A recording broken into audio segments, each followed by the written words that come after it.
Dans quelques minutes, la manifestation Unis face au G7 va prendre la rue. Cette manifestation-là est appelée par la Coalition pour un forum alternatif au G7 qui regroupe plusieurs organisations syndicales et communautaires et des organisations citoyennes.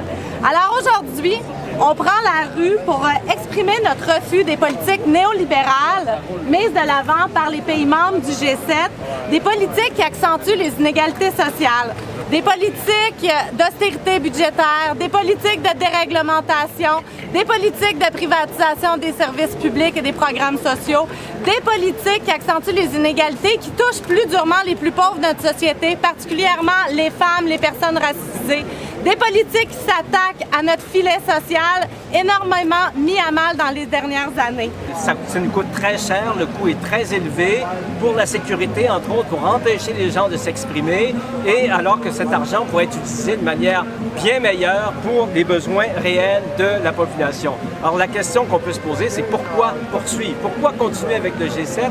Et c'est curieux que cette année, pour la première fois, on semble se poser sérieusement la question, une question qu'on se pose, nous, depuis longtemps.